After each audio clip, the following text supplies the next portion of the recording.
السلام علیکم بچوں، آج کا ہمارا عنوان ہے غزوہ بنی نذیر سن ہجری 3۔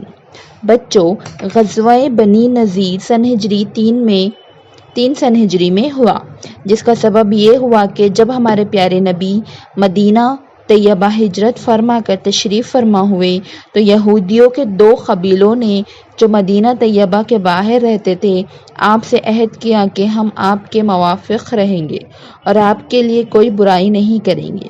جب آپ اس معاملے پر گفتگو کے لیے ان کے پاس گئے اور ان سے اس معاملے میں گفتگو کی، وہ لوگ آپ کو ایک دیوار کے نیچے بٹھلا کر مشورہ کرنے لگے کہ دیوار پر سے ایک پتھر لڑکا کر آپ کو قتل کر دے۔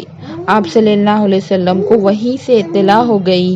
آپ صلی اللہ علیہ وسلم اٹھ کر مدینہ تشریف لے گئے۔ آپ صلی اللہ علیہ وسلم نے کہلا بھیجا کہ تم نے اپنے عہد کو توڑا ہے، یا تو 10 دن کے اندر نکل جاؤ ورنہ لڑائی ہوگی۔ وہ لڑائی کے لیے تیار ہوئے۔ آپ ان پر لشکر لے آئے اور ان کے حلقے کو گھیر لیا اور آخر وہ تنگ ہو کر نکل جانے پر راضی ہوئے۔ سورہ حشر میں یہی قصہ ہے۔ اس میں چند آیتیں ہم نقل کرتے ہیں، پھر آپ جب خود قرآن پڑھیں گے تو آپ کو معلوم ہو جائے گا۔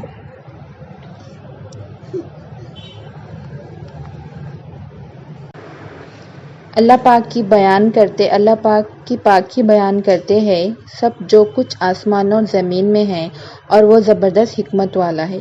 وہی ہے جس نے کفار اہل کتاب کو ان کے گھروں سے پہلی بار اکٹھا کر کے نکال دیا۔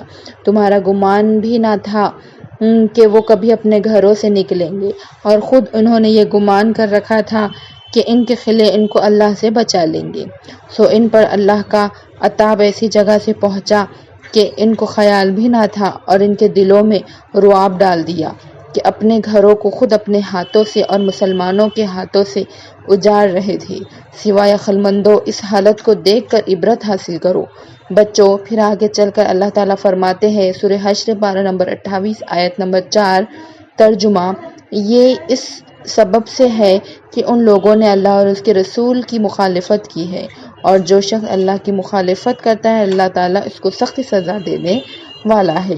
بچوں، اس بات کو اچھی طرح سمجھ لو اور ذہن نشین کر لو کہ جو شخص اللہ اور اس کے رسول کی مخالفت کرتا ہے اس کو اللہ تعالیٰ دنیا میں بھی ذلیل کرتے ہیں اور آخرت